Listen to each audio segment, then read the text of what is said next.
Bismillahirrahmanirrahim. Assalamualaikum warahmatullahi wabarakatuh. Innal hamdalillah wassalatu wassalamu ala Rasulillah wa ala alihi wa ashabihi wa mawalah. Allahumma shrah li sadri wa yassir li amri wahlul 'uqdatam min lisani yafqahu qawli. Pemirsa yang dirahmati Allah Subhanahu wa taala, alhamdulillah pada saat ini kita berada di bulan suci Ramadan tahun 1444 Hijriah, di mana bulan yang kita nantikan bersama, bulan yang dinantikan oleh seluruh umat manusia di dunia ini, terutama umat Islam, karena sungguhnya ibadah puasa adalah ibadah yang sangat memiliki arti dalam kehidupan seorang mukmin. Karena itu, mari kita renungkan kembali bagaimana Rasulullah SAW juga berharap agar usianya disampaikan di bulan Ramadan. Allahumma barik lana fi Rajaban wa Sya'bana wa balikna Ramadan. Ya Allah, berkailah hidup kami di bulan Rajab dan bulan Sya'ban dan sampaikan usia kami hingga Ramadan. Artinya di sini penting dalam kehidupan kita untuk mensyukuri betapa usia yang disampaikan oleh Allah di bulan Ramadan ini sangat berarti bagi kehidupan kita. Pada kesempatan ini, tema yang akan kita jadikan sebagai perbincangan adalah bagaimana kunci sukses berpuasa di bulan Ramadan. Ibarat sebuah kesempatan, pemirsa rahimakumullah, maka kesempatan itu harus kita jalani dengan sungguh-sungguh. Artinya kita tidak ingin bahwa kesempatan itu berlalu begitu saja. Karena itu ibadah Ramadan juga menjadi kesempatan kita di bulan suci Ramadan ini untuk senantiasa melakukan rencana-rencana yang baik dan mengetahui bagaimana kunci kesuksesan Ramadan itu sendiri. Karena Rasulullah SAW mengatakan di dalam sabdanya, man shoma Ramadan imanan wa ihtisaban ghufirallahu ma taqaddama min dzambi. Barang siapa berpuasa di bulan suci Ramadan dengan sungguh-sungguh, dengan mengetahui kunci-kunci keberhasilannya, dengan melakukan upaya-upaya seoptimal mungkin, niscaya Allah akan mengampuni dosa-dosanya yang telah lalu. Artinya di sini berpuasa di bulan Ramadan punya efek yang penting dalam kehidupan kita dalam rangka menyelamatkan diri kita dari dosa-dosa yang kita lakukan. Bahkan juga di ibadah Ramadan itu Rasulullah SAW juga mengingatkan kepada kita tentang ibadah-ibadah penyertanya. Dalam sabdanya beliau mengatakan, man qoma Ramadanan imanan wa ihtisaban ghufirallahu ma taqaddama min dzambi. Barang siapa menghidupkan malam-malam di bulan suci Ramadan, maka sesungguhnya Allah akan mengampuni dosa-dosanya yang telah lalu. Pemirsa rahimakumullah, apa kunci dari kesuksesan seseorang untuk melakukan ibadah Ramadan? Sekurang-kurangnya ada 3 hal yang harus kita miliki. Yang pertama adalah berniat dalam rangka kita mensyukuri atas karunia Allah berjumpa dengan Ramadan. Kita diwajibkan berpuasa oleh Allah Subhanahu wa taala, maka kita harus meniatkan diri kita untuk berpuasa di bulan Ramadan itu karena Allah semata, bukan karena yang lain. Meskipun ibadah Ramadan punya efek-efek yang baik lainnya, seperti badan menjadi sehat, kemudian jiwa kita menjadi bersih dan tumbuh, serta berkembangnya sifat sabar, sidik, saling mempedulikan atau saling peduli. Itu efek-efek dari ibadah Ramadan yang kita lakukan.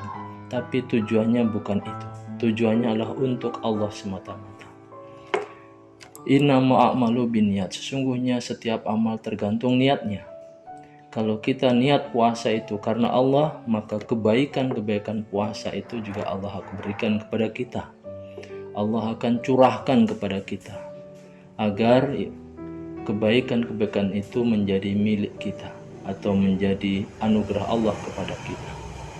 Tapi bukan untuk itu kita berniat puasa. Nah, niat puasa ini penting karena niat itulah yang menentukan sahnya tidak sebuah ibadah dan diterima tidaknya sebuah ibadah. Kemudian yang kedua, kita harus melakukan puasa itu dengan totalitas, sungguh-sungguh sebagaimana Rasulullah SAW melakukan ibadah puasa itu.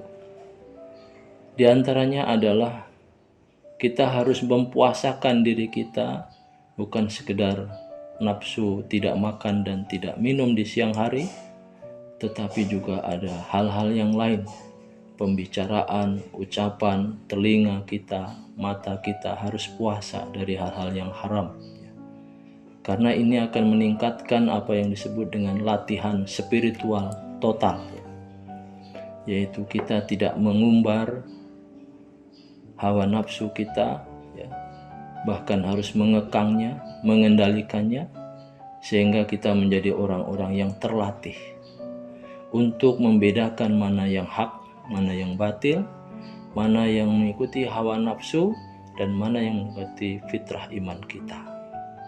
Karena itu akan menjadikan diri kita memiliki latihan-latihan yang paripurna berkaitan dengan spiritual ini. Pengalaman-pengalaman spiritual para salafus soleh dulu, berpuasa itu harus menyederhanakan hal-hal yang dihalalkan oleh Allah. Di antaranya adalah tidur sedikit, makan juga sedikit. Yang diperbanyak adalah kualitas ibadah, takarub kepada Allah Subhanahu wa Ta'ala. Di siang hari jangan banyak tidur, tapi sedikit tidur. Kemudian di malam hari karena boleh makan, jangan perbanyak makan, tapi harus menyedikitkan makan secukupnya, agar diri kita menjadi terlatih untuk senantiasa menjadikan puasa ini terasa siang dan malamnya. Meskipun malam hari kita dibolehkan makan, jangan sampai berlebihan makan sehingga kita meninggalkan atau malas berbuat amal di waktu malam di bulan Ramadan. Padahal itu saat-saat yang paling baik. Di siang hari karena kita lapar, enaknya tidur sehingga lapar tidak terasa, maka jangan banyak tidur agar terasa ibadah menahan lapar dan haus itu, sehingga memiliki dampak positif bagi diri kita merasakan nikmatnya berpuasa. Dan ini dilakukan oleh para salafus soleh dahulu, kalau malam hari dia tidak mengumbar nafsu makannya, kalau di siang hari dia juga tidak banyak-banyak tidurnya. Nah, kemudian yang ketiga, kunci yang paling pokok adalah sesungguhnya kita semua ini punya keterbatasan, Maka dari itu kunci yang ketiga ini kita harus memiliki rencana-rencana puasa kita itu dengan target-target tertentu, Target apa? Target yang pertama seperti yang Allah harapkan kita di bulan Ramadan itu ingin mengampuni hamba-hambanya yang berdosa.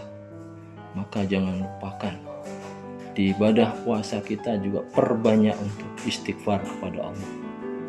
Allah juga memberikan pahala yang berlipat ganda kepada orang-orang yang beramal soleh. Maka kita juga harus merencanakan perbanyak amal soleh kita, sedekah kita, ziarah atau silaturahim kita, dan juga menuntut ilmu serta ibadah-ibadah lainnya.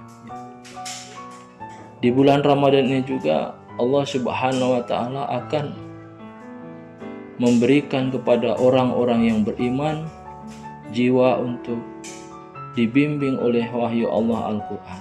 Maka disebut Ramadan adalah syahrul Quran, maka kita juga harus punya perencanaan untuk membaca Al-Quran, mentadaburi Al-Quran, sehingga Al-Quran itu menjadi panduan kita, sebagaimana Rasulullah menjadikan Al-Quran sebagai akhlak hidupnya, sebagaimana Rasulullah SAW juga membiasakan dirinya untuk membaca Al-Quran, sehingga Al-Quran menjadi pribadi beliau, menjadi akhlak beliau.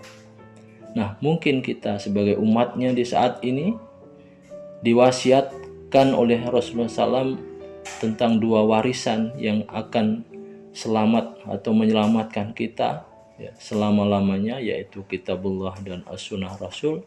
Maka mari di bulan Ramadan ini kita jadikan sebagai bagian perencanaan penting agar ibadah Ramadan kita terisi dengan hal-hal yang Allah ridhoi, yaitu membaca Al-Quran.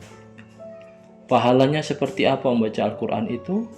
Ya, kalau dihitung jamaah pemirsa rahimakumullah, satu huruf 10 kebaikan, satu huruf 10 kebaikan, satu huruf 10 kebaikan kalikan. Semakin banyak Al-Quran yang kita baca karena Allah, maka insya Allah pahala dari membaca Al-Quran aja begitu besarnya. Karena itu jangan diabaikan tentang tilawah kita di bulan suci Ramadan ini menjadi agenda rutin kita. Sedikit demi sedikit, tapi berkesan kepada kehidupan kita. Karena Al-Quran adalah bacaan yang mulia, kalamullah yang insya Allah nanti akan menjadi syafaat bagi ahlinya. Pemirsa rahimakumullah, itulah 3 langkah atau 3 kunci sukses Ramadan yang jika kita lakukan insya Allah akan memberikan titik terang. Sesungguhnya ibadah Ramadan kita tahun ini itu akan kita isi dengan apa?